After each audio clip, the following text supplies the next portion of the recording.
We are fighting the fake news. It's fake, phony, fake.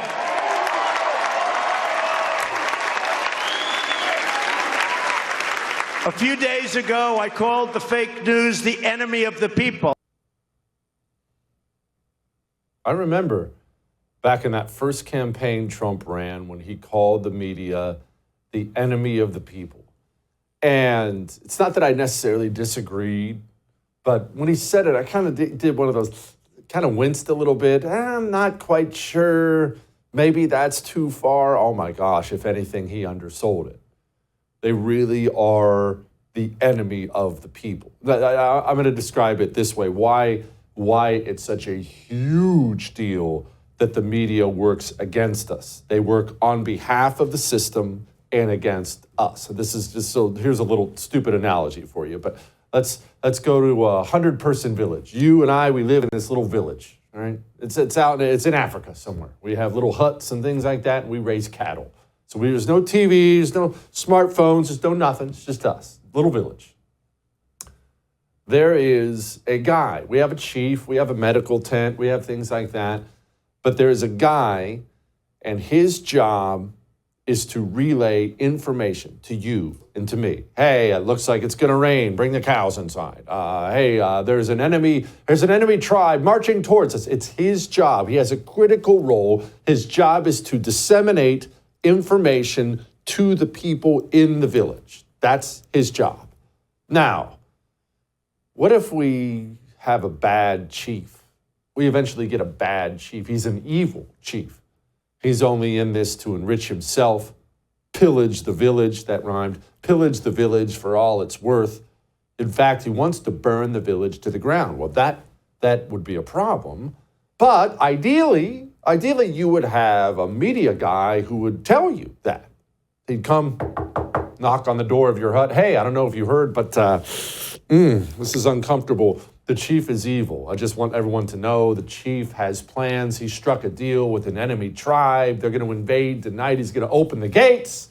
Ideally, that's what you would have. But what we have a media, we have a guy who works exclusively on behalf of the evil chief against you.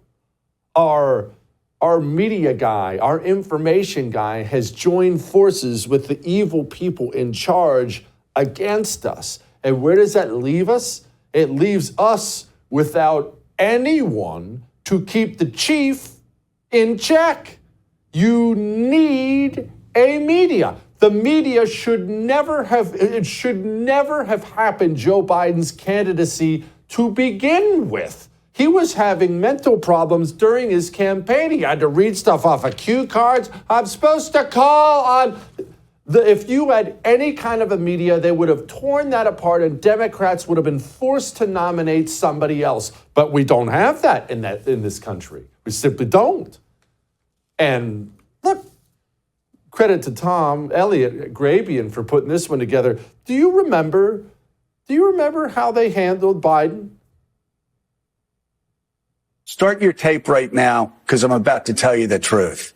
And F you if you can't handle the truth. This version of Biden is the best Biden ever. She knows so long as she was 9. In fact, I think he's better than he's ever been.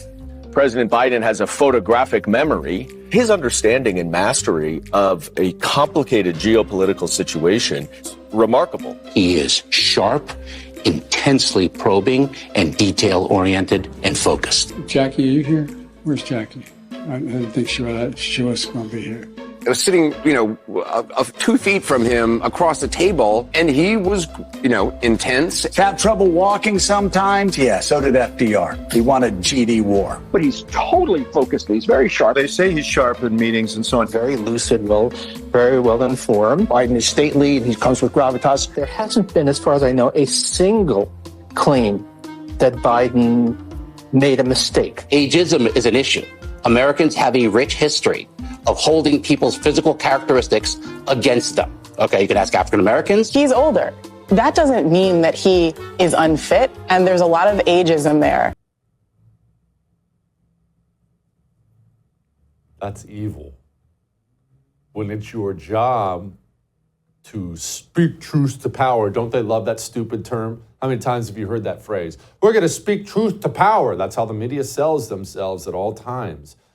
When it's your job to interrogate, expose the people in power, and instead you use your job to protect the people in power and work against the American citizen, that's evil.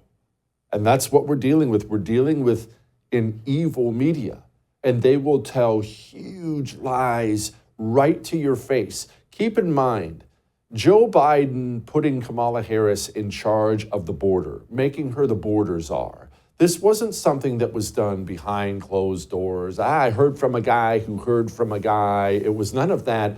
It was something they bragged about. They did it publicly on camera. Joe Biden sat at a conference table. Dome is sitting right next to him. He puts her in charge of the border. They then pan over to her. She accepts and cheers on getting the responsibility. As soon as she became the Democrat nominee, the media told you this. Quote unquote border czar.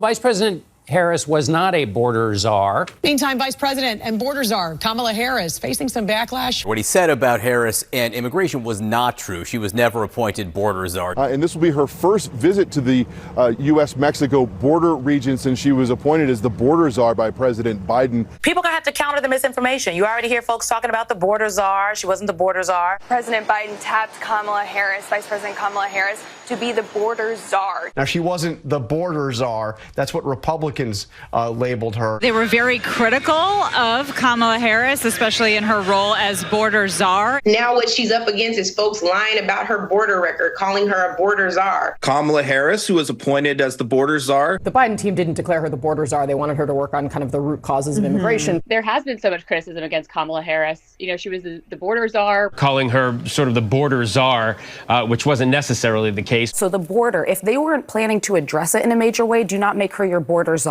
She met with some of the Northern Triangle countries, but nothing has effectively changed. It's evil, man. And speaking of evil, look, the list of media sins is long, but I feel like it was yesterday when, remember, Joe Rogan got COVID. This was during COVID. Joe Rogan put out some video online. I think it was Instagram or something like that. And it was just Joe Rogan being very candid as he does, saying, hey, I got COVID. And he talked about using ivermectin.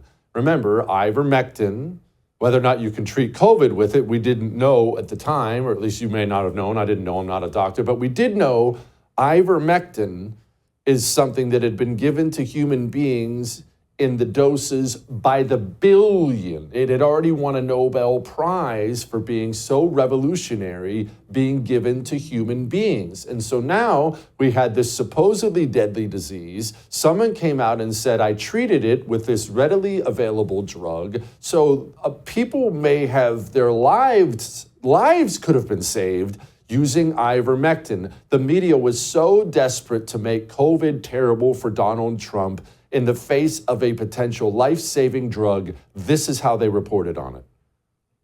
Did ivermectin do anything? No. Okay. Humans do take it, but not for this purpose. Right. It does not help with COVID, and it could be dangerous. It simply does not work as a treatment for COVID. Let me just say very clearly that ivermectin is not a recommended treatment for COVID-19. It is not a recommended drug to prevent COVID-19.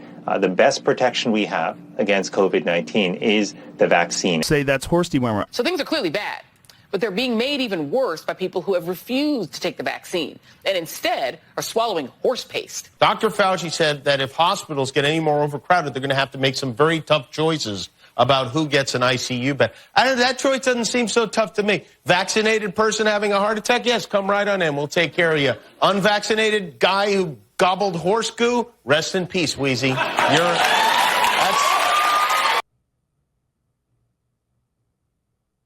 evil. That's evil. And let us not forget, Hunter Biden's laptop was real. We knew it was real. The FBI had it in 2019. They knew it was real. And the American media, in an effort to defeat Donald Trump and get Joe Biden elected, they all called it Russian disinformation. The FBI is now investigating whether those alleged Hunter Biden emails are actually connected to a larger foreign intelligence operation. They may be related to a foreign intelligence operation. Foreign intelligence operation. Foreign intelligence. Foreign intelligence. Foreign intelligence operation. For all we know, these emails are made up. The information found on the laptop may be part of a Russian disinformation campaign. Part of a Russian disinformation effort. Described by many intelligence experts as having hallmarks. All the hallmarks of a Russian disinformation. Russian disinformation campaign. This is a classic example of the right-wing media machine. Yeah, that's evil.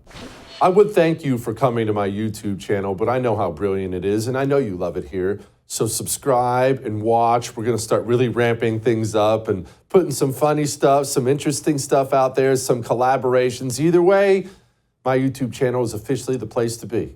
So stick around.